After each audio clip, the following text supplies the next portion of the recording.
So this is Winds of Calaria, Prologue Moment, read by A.M. Sullivan, the author. So give me a little break if I mess this up. The Rasoul hung low, a burnished orange against a clouded sky. It was cold, unnaturally so. Olinar stared at it as he waded through a sea of pedestrians, Jay following in his wake. Logically, he knew where the red sun would sit in the sky before arriving, but seeing it there felt unreal. This far darkward, it looked like a ghost of its brightward self. Had they gone much farther, they'd have risked the sunset. It was a chilling thought. How upsetting, Jave said, mouthful of hardtack. You think you can count on the sun to stay still and it goes and moves on you. It didn't, Olinar said, shrugging his makeshift pack higher. We did. Jave rolled his eyes.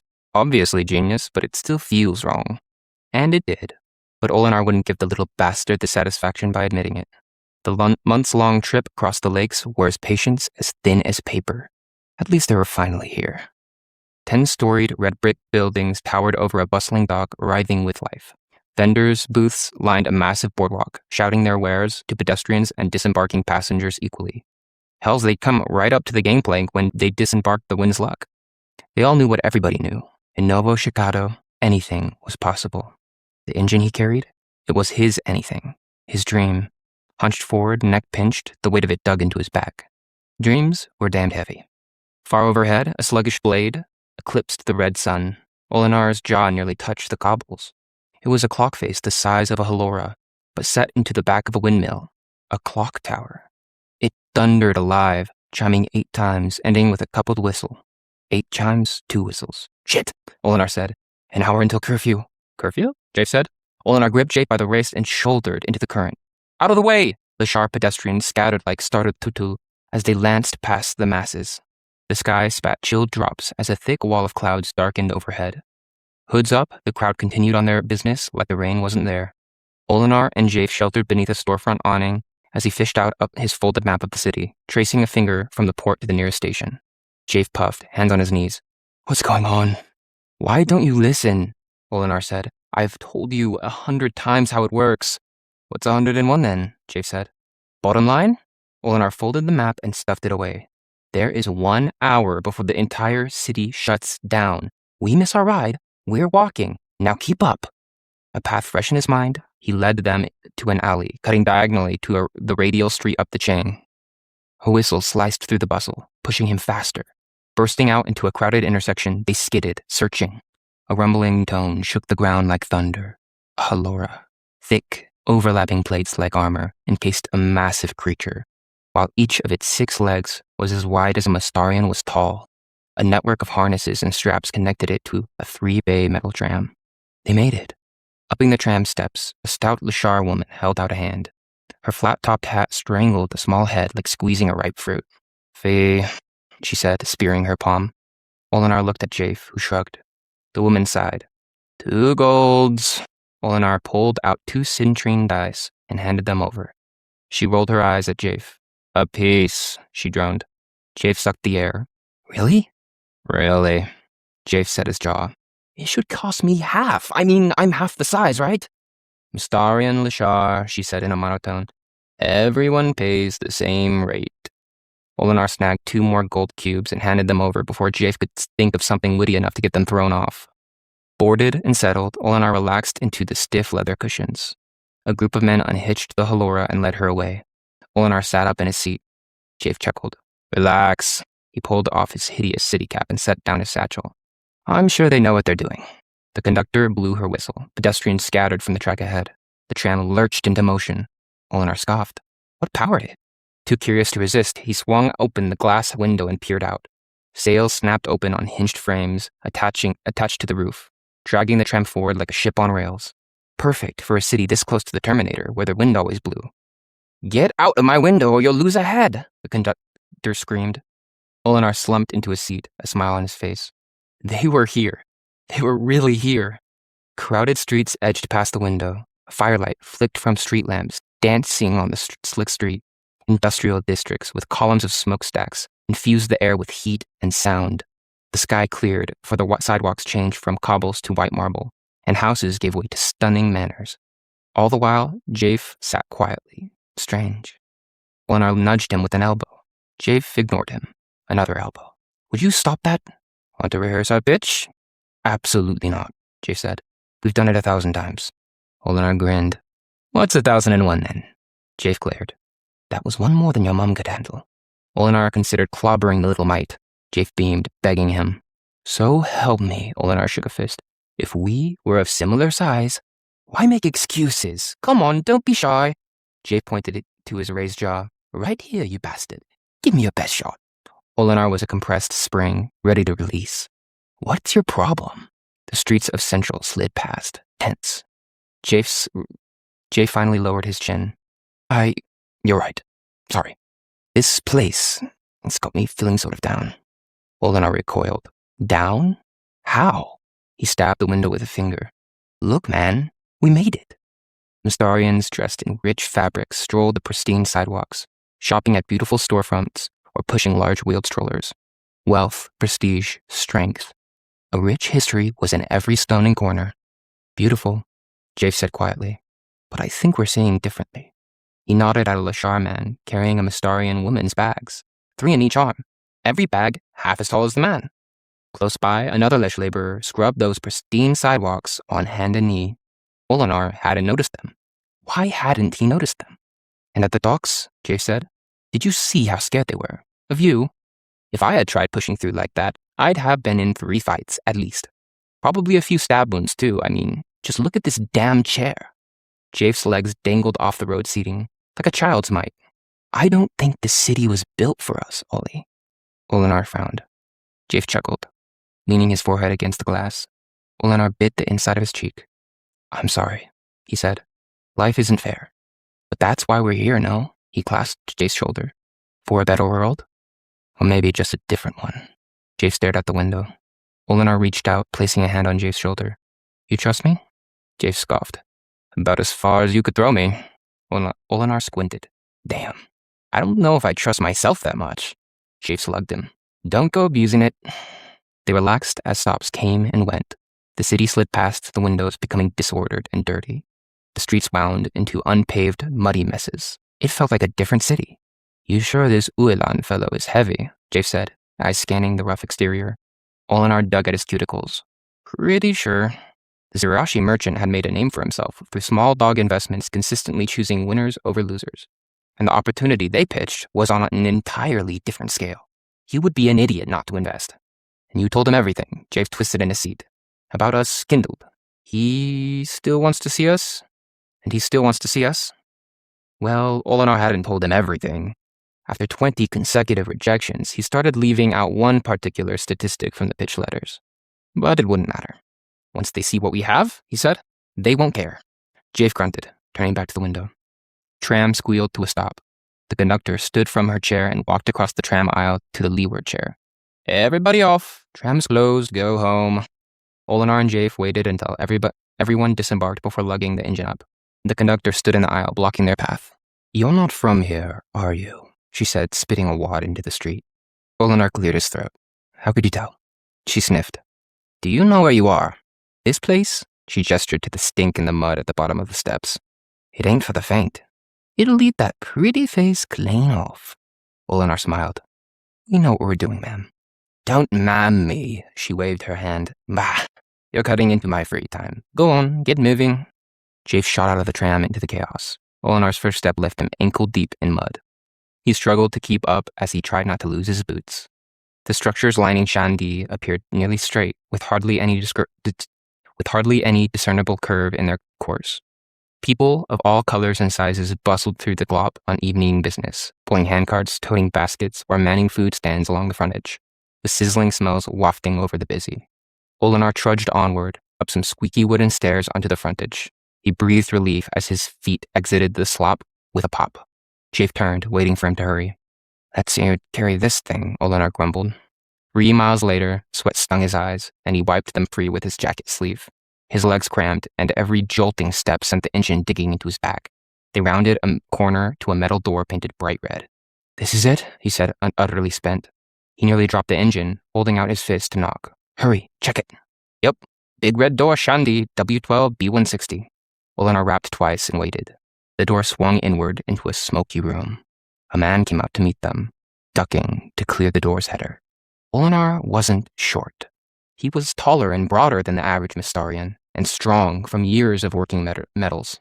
The hulking Mystarian man before them put him to shame, and he was a mountain that rivaled those outside the city, with a face like a cliff. His voice grated out like a misaligned millstone. "You're the one Ulan's expecting?" His eyes locked on Olinar.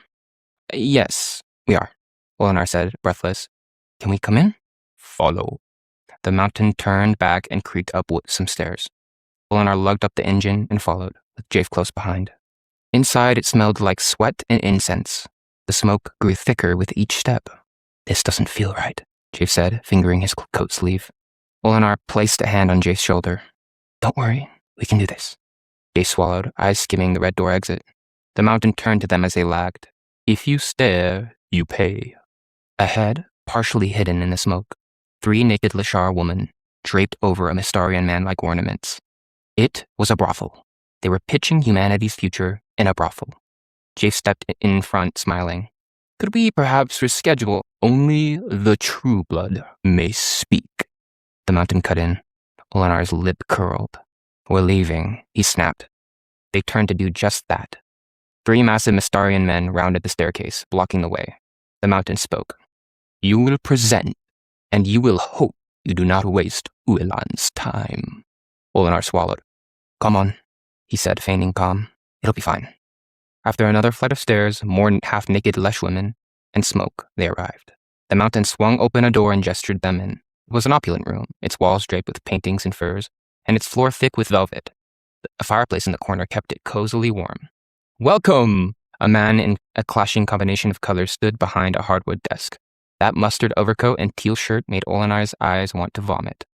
"Ulan Gotin?" Olinar said. "Excellent pronunciation," Ulan said, smiling. "Yes, I am he. Please sit. Olinar, was it?" He had a friendly demeanor, and Olinar relaxed a bit. "That's me," Olinar said, lugging the pack to his front. "Where can I put this?" "Right here." Ulan cleared a space at his desk. Olinar obeyed, opening the bag, pulling out the shining engine, and setting it down. Ulan reached out, and Olinar clasped his forearm. "Well met," Olinar said. "Well met," Olinar said. "And this is my partner, Jafe." Ulan smiled and nodded at Jafe, but he didn't offer a hand. Instead, he sat, hands together, face curious. "I have been looking forward to your presentation. Your letter was quite convincing. Please, sit." Ulan had a Zirashi accent that was thick but understandable, with clipped consonants in strange places. "I assume your travel here was without issue." Olinar sat in a large chair, setting his bag aside. Jafe stood next to him, choosing not to sit. There wasn't a Lashar-sized chair in the room. "Not many, no," Olinar said. "Slept in a Lashar cabin, there with Jafe.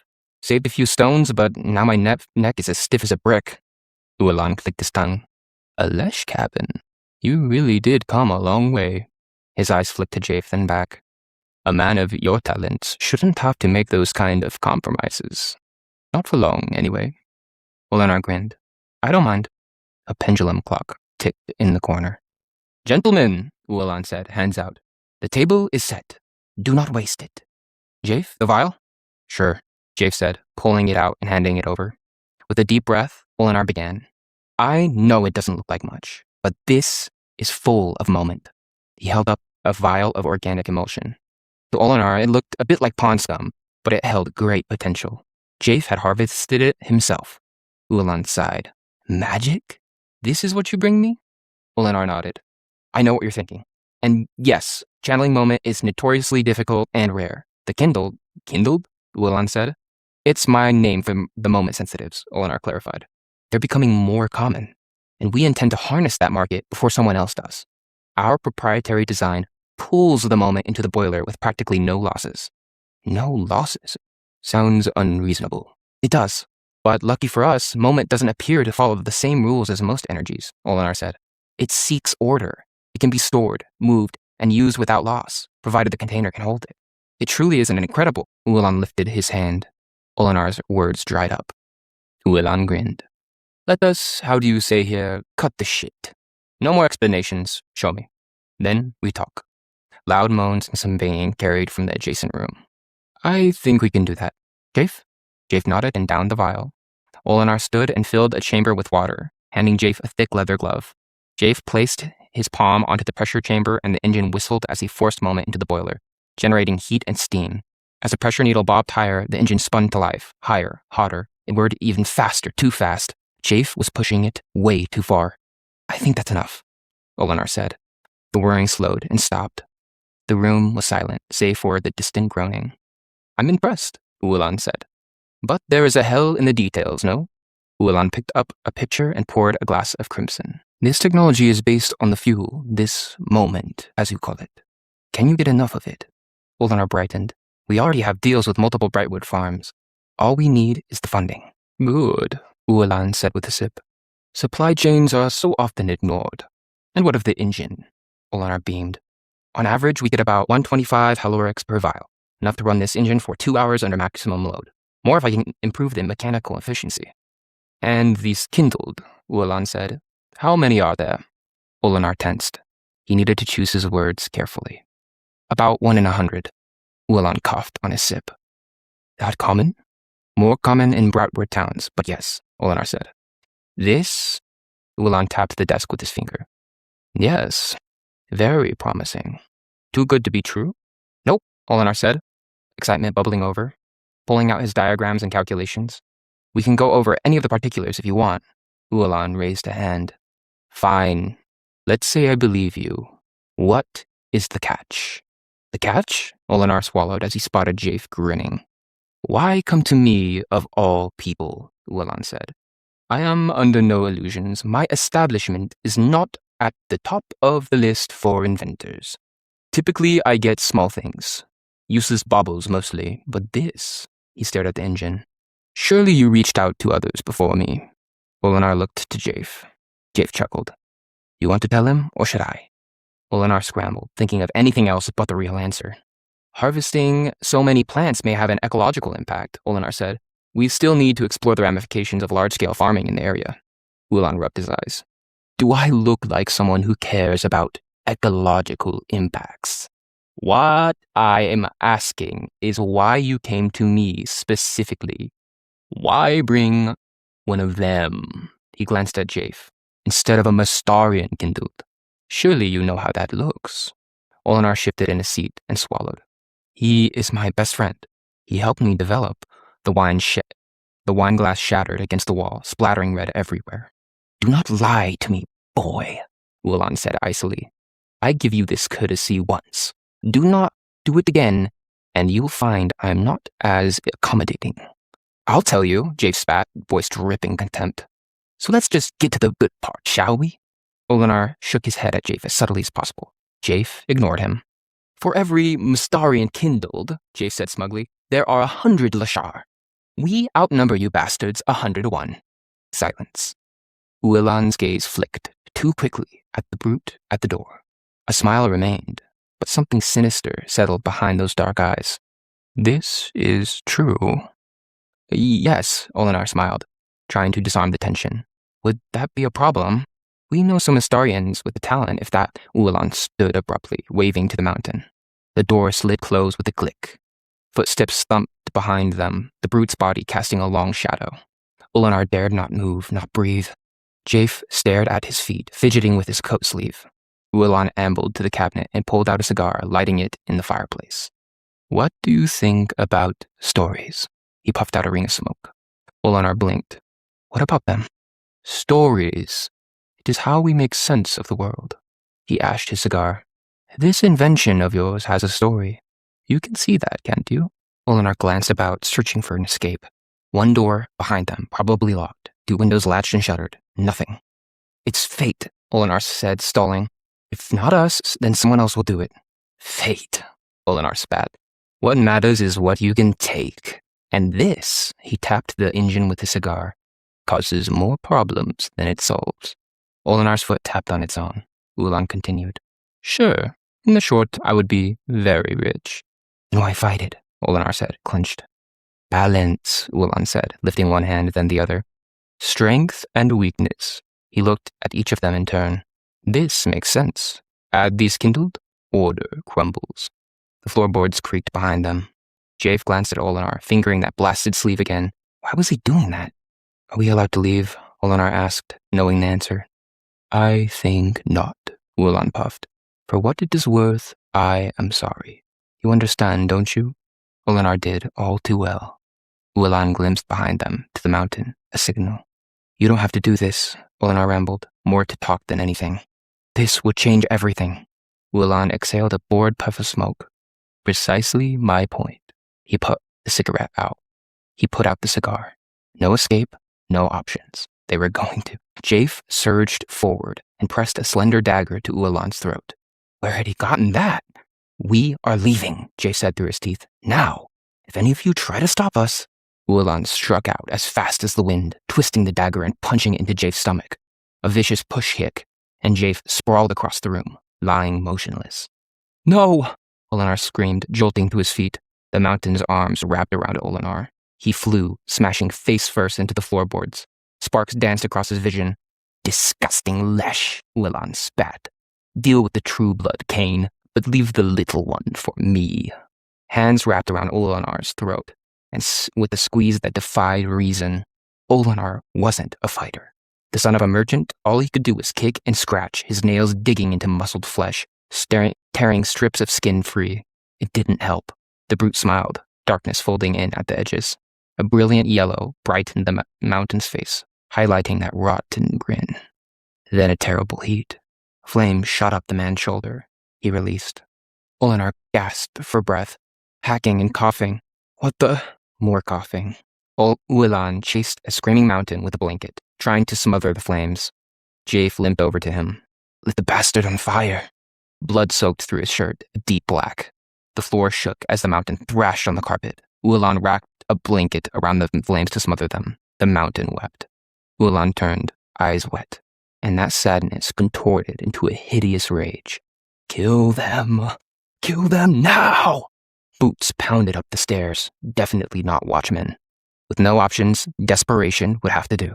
Olinar scooped Jafe and leaped through the window.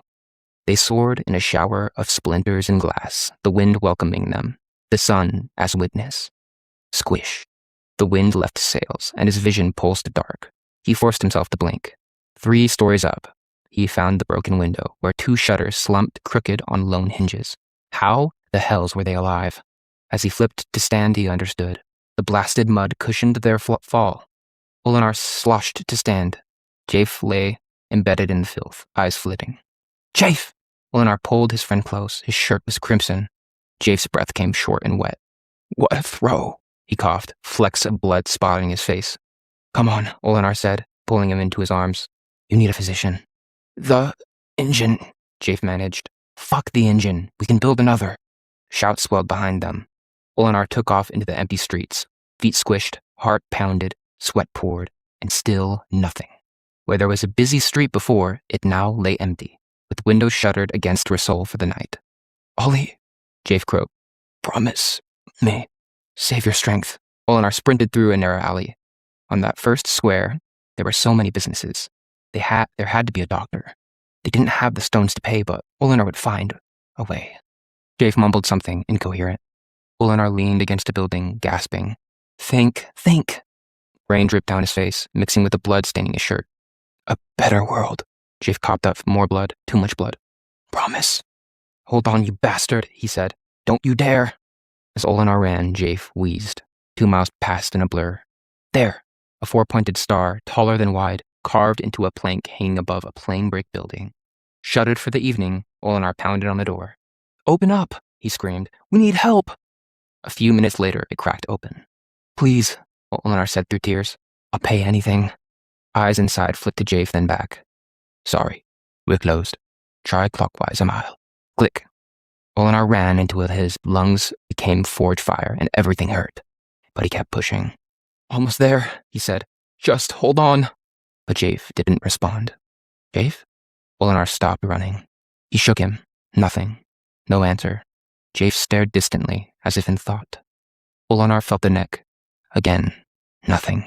No heartbeat. His tongue turned to ash. His body seized, knees buckling to the dirt. A better world, he choked. A hope? No. It was a promise. Inside that alley, Olinar let the rain wash them clean. He held Jafe close until his arms burned, until the body went cold.